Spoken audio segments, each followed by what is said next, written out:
Hello buddies, कैसे हैं आप सब। Welcome back to my channel. ये क्लासिकल लिबरलिज्म से पहले हम पता कर लेते हैं कि हमने इससे पहले क्या क्या पढ़ लिया। हमने कोर थीम ऑफ लिबरलिज्म पढ़ लिया है, हमने लिबरल डेमोक्रेसी पढ़ लिया है। अब हम आ रहे हैं क्लासिकल लिबरलिज्म के पर।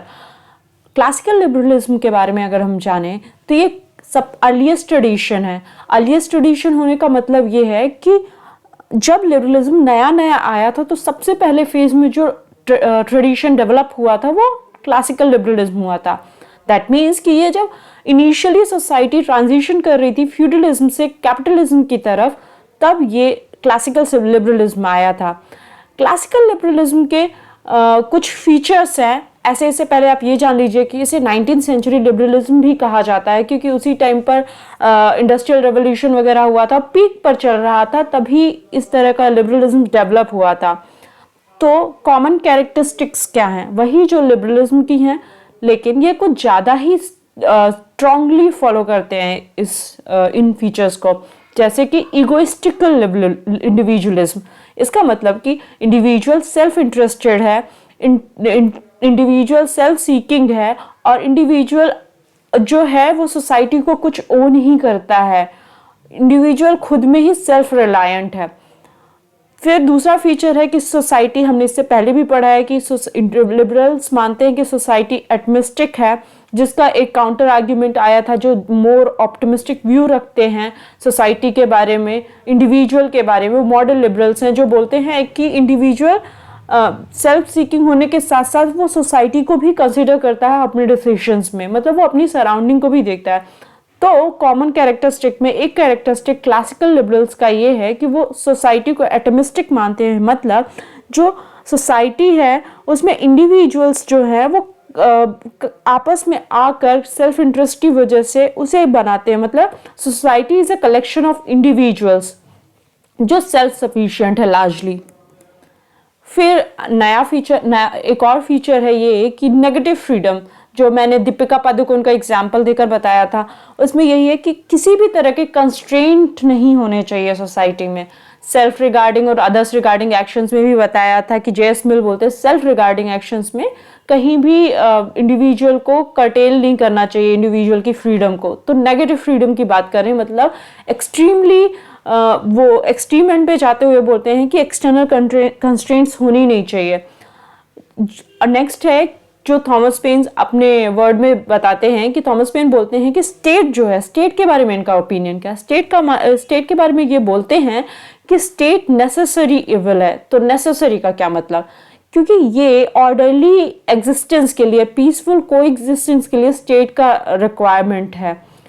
कॉन्ट्रैक्ट को एनफोर्स करना उसके लिए स्टेट का रिक्वायरमेंट है, उसका नीड है। लेकिन इविल क्यों है? इविल इसलिए है क्योंकि आपने देखा होगा इससे पहले भी जब हम डेमोक्रेसी पढ़ रहे थे तो उन सबको ऐसा लग रहा था, जो लिबरल्स हैं उन्हें ऐसा लग रहा था, लिबरल ट्रेडिशन से जो आते हैं, कि जो है डेमोक्रेसी टायरनी ऑफ मेजॉरिटी बनने का पोटेंशियल बहुत ज़्यादा है। आप आजकल के डिबेट में, आज के कॉन्टेक्स्ट में भी देखेंगे तो यही डिबेट चलता रहता है कि माइनॉरिटी के विशेष को नेग्लेक्ट कर दिया जाता है, माइनॉरिटी कभी पार में नहीं आ पाएगी, या माइनॉरिटी कभी अपने व्यूज़ को डिस्कोर्स में नहीं ला पाएगी, वो चीज़ है। तो इनका मानना है कि नेसेसरी इसलिए है क्योंकि ऑर्डरली एग्जिस्टेंस के लिए ज़रूरी है। विल इसलिए है क्योंकि वो कलेक्टिव विल को सोसाइटी में एनफोर्स कराता है, इम्पोज कराता है। आप मिनिमल स्टेट का आगे जब आप लॉक पढ़ेंगे वेस्टर्न फिलोसोफर में, तब आप देखेंगे कि स्टेट को जो लॉक हैं वो बोलते हैं नाइट वॉचमैन। इनका कहना है कि इनका ओपिनियन सिविल सोसाइटी के बारे में बहुत ही ज़्यादा पॉजिटिव है। इनका कहना है कि सिविल सोसाइटी है रेल्म ऑफ फ्रीडम है। आप भी आज देख सकते हैं कि सिविल सोसाइटी का रोल बहुत ज़्यादा लोग रिकॉग्नाइज करते हैं। उनका मानना है कि जो राइट्स वगैरह हैं जो डिनाई होते हैं इंडिविजुअल के, उसमें सिविल सोसाइटी को इन सब इश्यूज़ को एड्रेस करने के लिए सिविल सोसाइटी का बहुत ज़्यादा रोल है।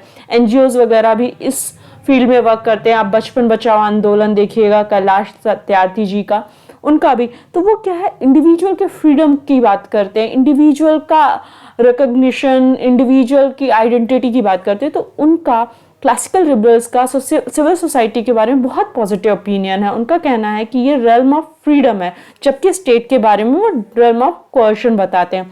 रेल्म ऑफ कोअर्शन इसलिए क्योंकि लॉज को इम्पोज करता है, तो कहीं ना कहीं इंडिविजुअल की लिबर्टी रिस्ट्रेंट रहती है, इसलिए स्टेट को ये रेल्म ऑफ कोअर्शन बोलता है। तो ये लोग बोलते हैं कि इसमें इक्विलिब्रियम होने की बात करते हैं। आगे हम देखते हैं डॉक्ट्रिन्स ऑफ क्लासिकल लिबरलिज्म। इसमें है natural rights, utilitarianism, economic liberalism, social Darwinism और न्यू लिबरलिज्म। डिटेल से पढ़ते हैं आगे। यहाँ से पॉलिटिकल साइंस बहुत ज़्यादा इंटरेस्टिंग होने वाली है, यहाँ से व्यूज़ एक्सपैंड करेंगे। नेचुरल राइट्स की थ्योरी देते हैं जो लॉक हैं, थॉमस जेफरसन हैं, ये सब हॉब्स हैं, ये सब नेचुरल राइट्स का थ्योरी देते हैं। तो पहले हम जानते हैं कि नेचुरल राइट्स होते क्या हैं या राइट्स होते क्या हैं। राइट्स होते हैं एंटाइटलमेंट होते हैं। एंटाइटलमेंट का मतलब कि किसी पर्सन को पर्टिकुलर वे में ट्रीट करने का जो होता है वो राइट होता है। जैसे कि आपको राइट है कि सोसाइटी आपको जो आप करना चाहते हैं वो करने का फ्रीडम दे, तो वो लिबर्टी है। ऐसे ही राइट्स जो होते हैं, these are entitlement to act और to be treated in a particular way. Entitlement दो टाइप के हो सकते हैं, एक मॉरल और लीगल। दोनों तरह का होता है, एक मोरल कैरेक्टर होगा, एक लीगल कैरेक्टर होगा। तो मॉरल कैरेक्टर जैसे एग्जांपल के लिए आप देखिए कि आप मॉरली तो ये है कि डॉटर्स जो हैं इनहेरिट करें प्रॉपर्टी को, क्योंकि वो इक्वल हेयर हैं। लेकिन अगर आप नहीं देते हैं उसे, तो उनके पास लीगल भी राइट है। अभी जो सुप्रीम कोर्ट का जजमेंट आया था उससे मॉरली और legally daughters are entitled to inherit the property of her father या ancestors। तो लॉक और जेफरसन नेचुरल राइट का थ्योरी देते हैं, बोलते हैं कि these are rights invested in human beings by nature और God। जेफरसन का मानना है कि ये राइट्स इनएलिएनेबल हैं, मतलब कि ये राइट्स कोई किसी से छीन नहीं सकता है। ये इसलिए मिला है क्योंकि वो ह्यूमन बीइंग है। तो आप ह्यूमन राइट्स का भी थ्योरी यही है actually. These are entitlements which are given to an individual because they are human being. By virtue of human being ये राइट्स मिलते हैं। देखते हैं लॉक ह्यूमन राइट्स का थ्योरी क्या देते हैं। लॉक ह्यूमन राइट का थ्योरी देते हुए बोलते हैं कि जो लाइफ, लिबर्टी और प्रॉपर्टी है ये एक्चुअली नेचुरल राइट्स हैं।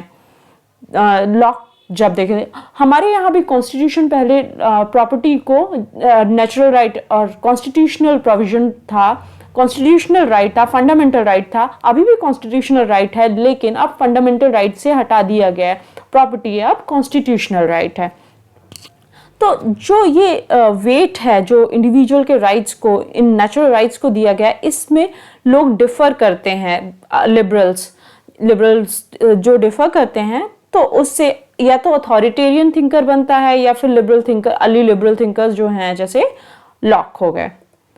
तो देखते हैं कि अथॉरिटेरियन थिंकर्स क्या कहते हैं।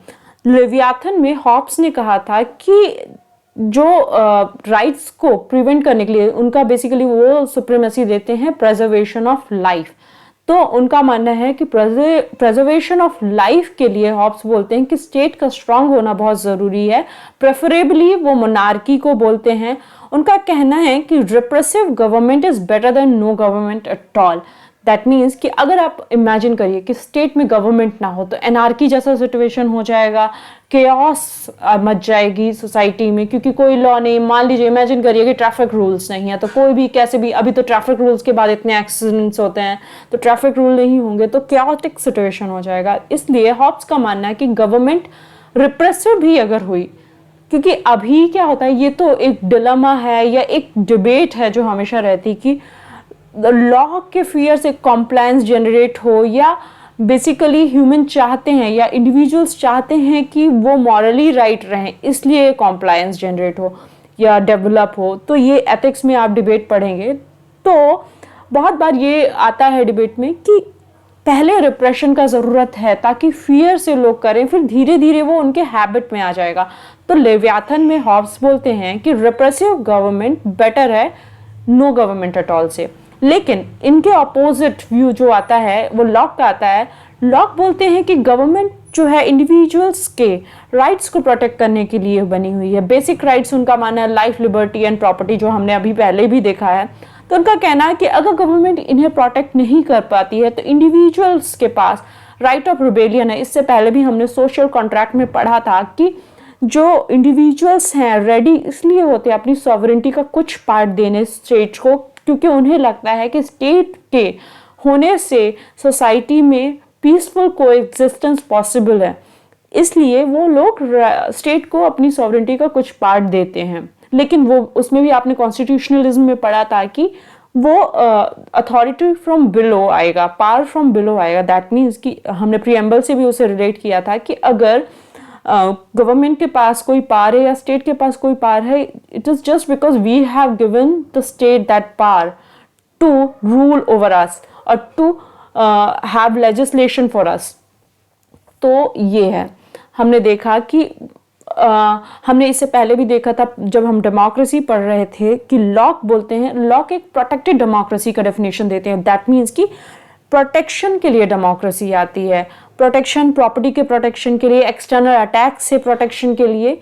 और फिर इसी स्ट्रीम में जाते हुए थॉमस जेफरसन बोलते हैं कि क्योंकि स्टेट का काम सिर्फ प्रोटेक्शन है, क्योंकि स्टेट एक सोशल कॉन्ट्रैक्ट से आई है, तो हमें जो स्टेट है, अगर स्टेट उस तरह से फंक्शन नहीं करती है तो इंडिविजुअल के पास राइट ऑफ रिबेलियन है।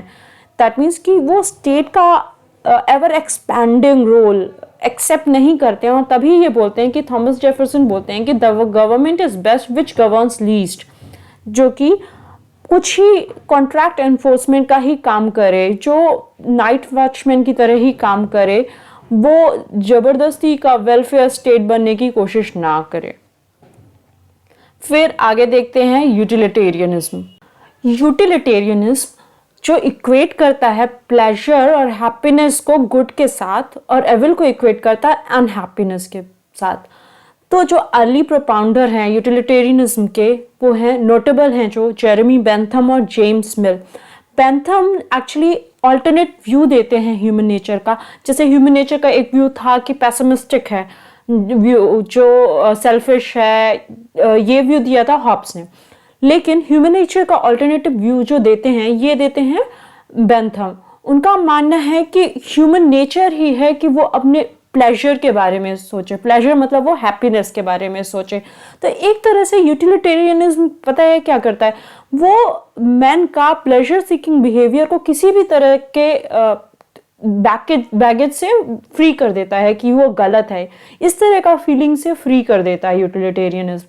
तो यूटिलिटेरियंस जो हैं वो ये बोलते हैं कि जो नेचुरल राइट्स की बात है वो नॉनसेंस ऑन स्टिल्ट्स है, मतलब कि वो नेचुरल राइट्स को बिल्कुल भी वैल्यू नहीं करते हैं। तो जब भी आप नेचुरल राइट्स का क्वेश्चन आता है और उसमें नेचुरल राइट्स का आंसर लिखेंगे, तो जब काउंटर आर्ग्यूमेंट लिखेंगे तो बेंथम का व्यू देंगे तो उससे आपका आंसर एनरिच लगेगा और लगेगा कि हाँ आपने पढ़ाई की है। तो वो इसके ऑल्टरनेट व्यू जो देते हैं वो बोलते हैं उनका जो आइडिया है वो साइंटिफिक है और बहुत ऑब्जेक्टिव है कि इंडिविजुअल्स अपने सेल्फ इंटरेस्ट से मोटिवेटेड होते हैं और उनका डिज़ायर जो होता है प्लेजर या हैप्पीनेस के लिए होता है। उनका कहना है कि किसी भी एक्शन का मोरालिटी या राइटनेस किसी एक्शन का इस चीज़ से जज होगा कि वो कितना प्रमोट करता है हैप्पीनेस को। यूटिलिटेरियन बोलते हैं कि वो इंडिविजुअल जो है वो रैशनली सेल्फ इंटरेस्टेड है। दैट मीन्स कि इंडिविजुअल हमेशा ही अपने इंटरेस्ट के बारे में सोचेगा और वो हमेशा अपनी हैप्पीनेस को बढ़ाएगा। तो उनका मानना है कि अगर एग्जाम्पल के लिए आप सोचिए कि आपको स्मोकिंग पसंद है, तो स्मोकिंग आपको हैप्पीनेस दे रहा है, यही इनका क्रिटिसिज्म होगा बाद में कि इसके आफ्टर इम्पैक्ट्स क्या होते हैं। लेकिन यूटिलिटेरियंस का कहना है कि उसमें कुछ भी गलत नहीं है, अल्टीमेटली वो आपकी यूटिलिटी को प्रमोट कर रहा है या बढ़ा रहा है, उस एक्शन वो एक्शन आपको आपकी यूटिलिटी को सर्व कर रहा है। तो स्मोकिंग अगर यूटिलिटेरियंस के टर्म्स में अगर स्मोकिंग हैप्पीनेस दे रहा है तो इट मीन्स वो आपकी यूटिलिटी को सर्व कर रहा है। तो उसमें मिल जो इसे रिफाइन करते हैं, बाद में आप जब मिल पढ़ेंगे तब देखेंगे कि वो भी एक यूटिलिटेरियन है, लेकिन वो हैप्पीनेस को रिफाइन करते हैं और बोलते हैं गुड हैप्पीनेस जैसी भी कोई एक चीज़ होती है। तो हैप्पीनेस का नेचर या क्वालिटी ऑफ हैप्पीनेस जो है वो मिल बात करेंगे। तो उनका कहना है, जो अभी के टेक्स्ट में अगर देखें आप देखेंगे कि यूटिलिटेरियंस बेसिकली सेल्फ इंटरेस्ट की बात करते हैं, बोलते हैं हैप्पीनेस की बात करते हैं, और वो the greatest happiness of the greatest number की बात करते हैं।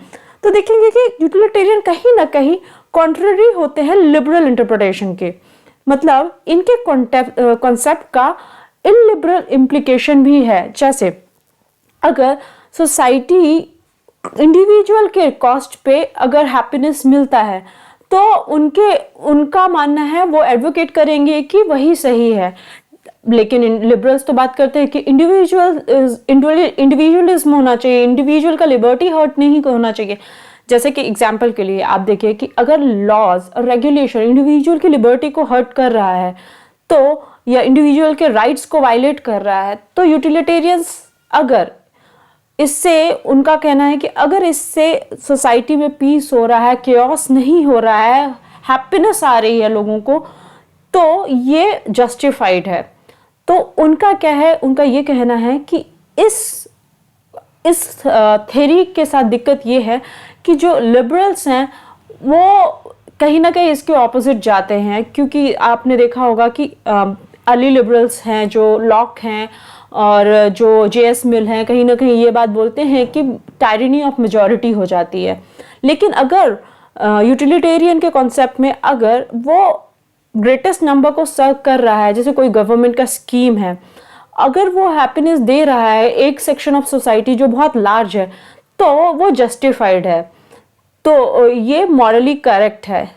लेकिन लिबरल्स जो हैं वो तो बोलते हैं कि इंडिविजुअल को अपने इंटरेस्ट परस्यू करने का हक होना चाहिए। तो अगर इंडिविजुअल किसी भी तरह का ऐसा ट्रेड करना चाहता है तो लिबरल्स के टर्म्स में उसकी फ्रीडम होनी चाहिए। लेकिन अगर यूटिलिटेरियन है और अगर वो उस इंडिविजुअल का ट्रेड सोसाइटी को एट लार्ज वो सर्व नहीं कर रहा है या उसको हार्म कर रहा है, तो यूटिलिटेरियंस उसे अपोज करेंगे। आप देखिए कि यूटिलिटेरियन कैसे गांधीयन प्रिंसिपल के अगेंस्ट भी है। जैसे गांधी बात करते हैं कि continuity of ends and means होना चाहिए, लेकिन अगर यूटिलिटेरियन की बात करें तो आप करप्शन करके भी अगर किसी का अच्छा कर रहे हैं तो वो उनके कॉन्सेप्ट में जस्टिफाइड है, क्योंकि वो हैप्पीनेस दे रहा है, the greatest happiness of the greatest number. Example के लिए अभी देखिए कि अगर लेबर लॉस एक्सप्लॉइटेटिव है या वेज कम है तो लेबर्स को तो लॉस हो रहा है, लेकिन अगर उससे इकोनॉमी ग्रो कर रही है तो यूटिलिटेरियंस बोलेंगे कि ये जस्टिफाइड है, लेबर लॉस स्ट्रिंजेंट नहीं होने चाहिए, बहुत लिबरल होने चाहिए। अब आगे हम बात करेंगे इकोनॉमिक लिबरलिज्म के। इकोनॉमिक लिबरलिज्म में एक्चुअली ये सारे डॉक्ट्रिन्स जो हैं वो क्लासिकल लिबरलिज्म के पार्ट है। दैट मीन्स क्लासिकल लिबरलिज्म इन सब आइडियाज से डिराइव होता है। इकोनॉमिक लिबरलिज्म का अर्ली टेक्स्ट जो हम मानते हैं वेल्थ ऑफ नेशंस है, ये क्या कंट्रीब्यूट करता है, ये एक डिबेट स्टार्ट करता है कि गवर्नमेंट का रोल क्या होना चाहिए और कैसे, कितना डिजायरेबल है गवर्नमेंट का रोल मार्केट में, मार्केट इकोनॉमी में। जो एडम स्मिथ हैं उन्होंने एक्चुअली क्या किया था, मर्केंटिलिज्म जो उस टाइम पर प्रिवेलिंग आइडिया था 17th-16th सेंचुरी का डोमिनेंट इकोनॉमिक आइडिया था। इसमें क्या होता था कि मर्केंटिलिज्म बेसिकली क्या करता है, मर्केंटिलिज्म प्रमोट करता है कि इंपोर्ट कम होना चाहिए और एक्सपोर्ट ज़्यादा होना चाहिए। तो इस तरह के मर्केंटिलिज्म में क्या है, गवर्नमेंट का इंटरवेंशन ज़्यादा हो जाता है। इस चीज़ को एडम स्मिथ एडवोकेट नहीं करते हैं, अगेंस्ट है इस चीज़ के। उनका मानना है कि मार्केट को फ्री छोड़ देना चाहिए। वो कहते हैं कि एक जो मार्केट को है लेसर स्फीयर की तरह काम करना चाहिए, कोई लिमिटेशन नहीं होना चाहिए गवर्नमेंट का, कोई रेगुलेशन नहीं होना चाहिए। गवर्नमेंट का सिर्फ एक काम है, वो है कि वो कॉन्ट्रैक्ट एनफोर्स करे। जो मिनिमल स्टेट की बात करते हैं क्लासिकल लिबरल्स, वही आइडिया इनका है एक्चुअली। इनका कहना है कि मार्केट इंटररिलेटेड मार्केट है, इकोनॉमी जो है इंटर रिलेटेड है, मार्केट्स का बहुत ज़्यादा बहुत सारे मार्केट्स इंटर रिलेटेड है।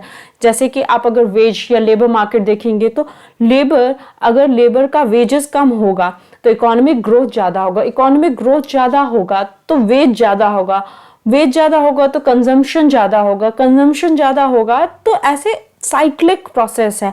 तो इनका ये मानना है कि इंडिविजुअल क्योंकि सेल्फ इंटरेस्टेड है और इंडिविजुअल जो है वो रैशनली सोचता है, तो ज़रूरी है कि इंडिविजुअल को फ्री छोड़ देना चाहिए, क्योंकि इंडिविजुअल अपने एंटरप्राइज के अकॉर्डिंग चीज़ों में काम करेगा। और उनका मानना है कि अगर मार्केट फ्रीली छोड़ दिया गया, इंडिविजुअल को छोड़ दिया गया कि वो अपने हिसाब से अपनी चॉइसेस बनाए, वो अपने हिसाब से एम्प्लॉयज़ चूज़ करे, एम्प्लॉयर है उसको अपने हिसाब से एम्प्लॉयज़ चूज़ करना चाहिए, वो डिसाइड करे एम्प्लॉयर की गुड्स क्या मार्केट में आना चाहिए, कंज्यूमर डिसाइड करे कि हमें किस चीज़ का ज़रूरत है, उसका सप्लाई होना चाहिए। तो क्या बोलते हैं एडम स्मिथ कि जो अगर मार्केट को हम फ्री छोड़ देंगे तो मार्केट का एक इनविजिबल हैंड है। इनविजिबल हैंड का मतलब वो खुद ही एक इक्विलिब्रियम टाइप का रीच कर लेगा और वो सबके वेलबींग का होगा। एक कॉन्ट्रास्टिंग सी और इंटरेस्टिंग सी बात इसमें ये है कि इनका मानना है कि इंडिविजुअल सेल्फ इंटरेस्टेड है, ठीक है, लेकिन मार्केट जो होगा, जो एग्रीगेशन होगा इंडिविजुअल सेल्फ इंटरेस्टेड इंडिविजुअल्स का, लेकिन अगर मार्केट को हमने गवर्नमेंट ने फ्री छोड़ दिया तो क्या होगा कि मार्केट ऐसा इक्विलिब्रियम या इनविजिबल हैंड है मार्केट में इतना कि वो सबके वेलबींग का काम करेगा। ये बहुत इंटरेस्टिंग है। आप ऐसे एग्जाम्पल से समझ सकते हैं कि अगर मार्केट फ्री होगा तो कंपटीशन होगा तो नया इनोवेशन आएगा तो आपके प्रोडक्ट्स चीप प्रोडक्ट्स मिलेंगे, कंज्यूमर का चॉइसेस अच्छी होंगी, कंज्यूमर को बहुत सारे चॉइसेस अवेलेबल होंगे। आप एग्जांपल के लिए वोडाफोन, आइडिया और जियो का ले सकते हैं कि जब जियो नहीं आया था मार्केट में तब क्या हुआ था, तब आपको 1 GB डेटा के लिए भी 200-300 रुपए भरने पड़ते थे और उसमें भी स्पीड कम होता था। अब तो MBs में स्पीड नया नॉर्म हो गया, तब KBPS में स्पीड मिला करती थी। तो ये रिजल्ट किस चीज़ का, ये एक्चुअली रिजल्ट इसलिए क्योंकि गवर्नमेंट ने मार्केट को फ्री छोड़ दिया है। आप एग्जाम्पल के लिए एक और देख सकते हैं कि जब इंटरनेट ज़ीरो टाइप का या इस तरह का कोई इनिशिएटिव था जिसमें फेसबुक फ्री इंटरनेट देने की बात कर रही थी, एयरटेल फ्री इंटरनेट देने का बात कर रही थी, तब नेट न्यूट्रलिटी वाली चीज़ आई थी कि क्या होगा कि अगर कुछ जैसे फेसबुक अगर फ्री इंटरनेट देती है तो वो कुछ ही वेबसाइट्स को प्रमोट करेगी, तो क्या होगा कि मार्केट में वही वेबसाइट्स ना कैप्चर कर लेंगी और उससे क्या होगा कि फाइनली एक बार को जाकर क्या होगा कि कंज्यूमर के पास चॉइसेस अवेलेबल नहीं हो, कुछ लिमिटेड चॉइसेस होंगी। तो तभी नेट न्यूट्रलिटी की बात आई थी और बहुत ज़्यादा लोगों ने प्रमोट भी किया था, क्योंकि अगर आप कुछ ही डोमिनेंट कंपनीज हो जाएंगी तो क्या होगा। अभी गूगल के अगेंस्ट एंटी ट्रस्ट का एलिगेशन है और प्रोब भी स्टार्ट कर दी है CCI ने, कॉम्पिटिशन कमीशन ऑफ इंडिया ने।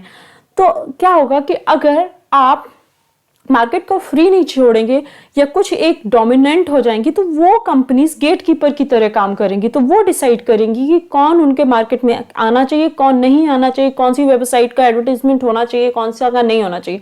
तो क्या होगा कि एक तरह से ये कुछ ही स्टार्टअप्स को प्रमोट करेगा जिनके पास पैसा है या कुछ मनमाना कमीशन लेने लग जाएगा।